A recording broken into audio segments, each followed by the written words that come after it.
नमस्कार बच्चों। बच्चों लास्ट क्लास में हमने चैप्टर 3 स्टार्ट कर लिया था। इस चैप्टर में हमने पढ़ा था कि वृद्धि और विकास होता क्या है। बच्चों वृद्धि का मतलब होता है फैलना या बढ़ना।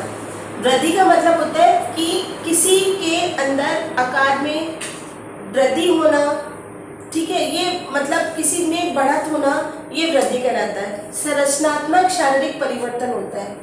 और विकास का अर्थ ये होता है कि उसके मानव शरीर में गुणात्मक परिवर्तन होना, उसके बिहेवियर में, उसके स्वभाव में, मतलब जो परिवर्तन हम लोग देखते हैं वो विकास कहलाता है। बच्चों वृद्धि और विकास में अगर हम लोग अंतर पढ़ें, दोनों में डिफरेंस आज की क्लास में पढ़ेंगे कि वृद्धि और विकास में अंतर। बच्चों पहला जो पॉइंट है वृद्धि और विकास में, कि वृद्धि में मात्रात्मक परिवर्तन होते हैं। वृद्धि में जो होता है वो मात्रात्मक परिवर्तन का अर्थ होता है कि हमारे को मतलब ये लंबाई में बढ़ता है, ठीक है, दिख जाता है कि वृद्धि हो रही है। और विकास में जो होता है वो गुणात्मक परिवर्तन होता है। मतलब कि कोई छोटा बच्चा है, जब उसका जैसे जैसे विकास होता है तो वो चलना सीखता है, बोलना सीखता है। छोटा सा बच्चा अपन लोग जानते हैं जब पैदा होता है तो वो किसी भी तरह का कोई काम नहीं कर सकता, लेकिन जैसे जैसे उसका विकास होता है, डेवलपमेंट होता है, तो वो धीरे धीरे धीरे धीरे स्टेज बाय स्टेज अपने सारे काम करने लगता है। इसका सेकंड ये है बच्चों कि वृद्धि जो होती है मूर्त होती है, मतलब हम वृद्धि को देख सकते हैं। आप सोचो, आप लोग 11th क्लास में हो, जब आप 9th क्लास में थे या 7th क्लास में थे तब आपकी लंबाई कितनी थी, आप कैसे थे। अब आपके शरीर में वृद्धि हुई है, मतलब कि हम उसको देख सकते हैं, महसूस कर सकते हैं। जबकि विकास जो होता है वो अमूर्त होता है। अमूर्त का मतलब इसको हम देख नहीं सकते, लेकिन इसको महसूस कर सकते हैं। फिर थर्ड है बच्चों कि वृद्धि जो होती है वो आंतरिक और बाह्य दोनों होती है। जैसे हमारा हृदय है, हार्ट छोटा रहा होगा, जैसे जैसे हमारे शरीर का आकार बढ़ रहा है, लंबाई बढ़ रही है, वजन बढ़ रहा है, वैसे वैसे उन सब के अंदर साइज जो है, इंटरनल ऑर्गन जितने भी हमारे हैं उनकी भी वृद्धि होती है। उसी तरह से विकास है कि विकास जो होता है वो व्यक्ति के अलग अलग क्षेत्रों में होता है, जैसे कि शारीरिक विकास, मानसिक विकास, सामाजिक विकास, बौद्धिक विकास, ठीक है। ये सब परिवर्तन हम उसके व्यक्ति के नेचर में देखने को हमारे को मिलता है, कि जैसे कि आपको बात करने का कितना ढंग है, कितने एटिकेट्स हैं, या हमारे पढ़ाई में हमारा कितना दिमाग है।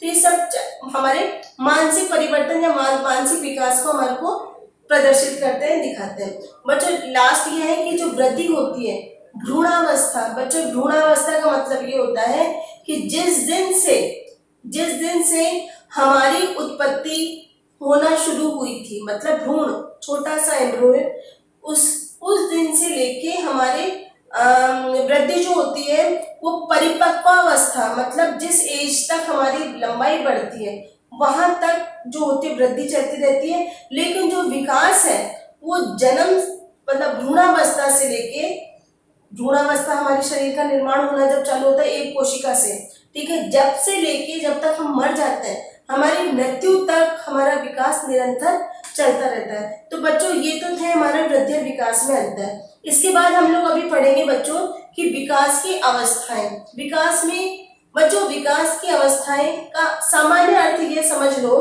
कि जिस दिन से हम हमारे माँ के गर्भ में लगते हैं, जब से हमारा शरीर बनना चालू होता है, तब से लेके जिस दिन हमारी मृत्यु होती है तब तक जो विकास की अवस्थाएं होती हैं उसको हमने कई भागों में बांट रखा है। जैसे बच्चों सबसे पहला है गर्भकालीन अवस्था, ठीक है, जिसे हम लोग प्रेगनेंसी कहते हैं। बच्चों सामान्यतः ये कब तक होती है कि जिस दिन से गर्भ लगता है, मतलब गर्भाधान से लेके जन्म तक, जब तक कि शिशु पैदा नहीं हो जाए। इसके बाद की जो अवस्था होती है बच्चों शैशव अवस्था।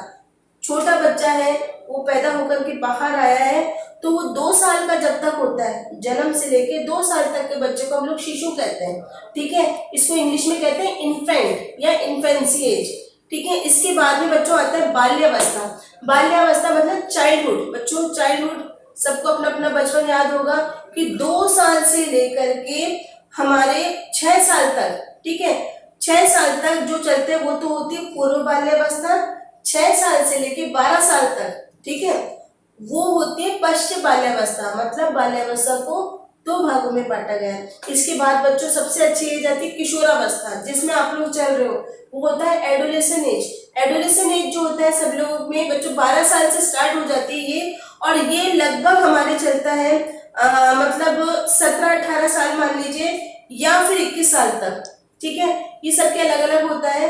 तो जो सामान्यतः जो किशोरावस्था होती है वो 12 वर्ष से लेकर 21 वर्ष तक हमारी चलती है बच्चों। उसके बाद में आती है प्रौढ़ावस्था। प्रौढ़ावस्था अगर हम कहें तो जिसमें आपके फादर चल रहे हैं, आपके मम्मी पापा जिस एज में चल रहे हैं वो प्रौढ़ावस्था है। प्रौढ़ावस्था या व्यस्त अवस्था इसको हम कह सकते हैं।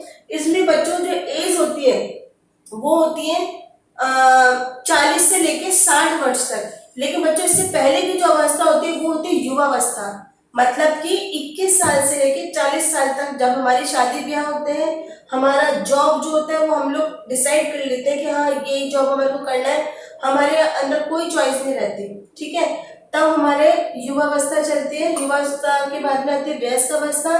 वयस्क अवस्था के बाद में सबसे जो लास्ट अवस्था होती है वो होती है वृद्धावस्था।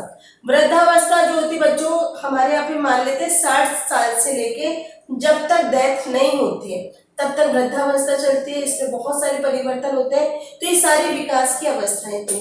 तो ये बच्चों इस चैप्टर में मैं आपको नोट्स इसी के साथ सेंड कर रही हूँ, जो आप लोग साफ साफ हैंडराइटिंग में लिख लेना।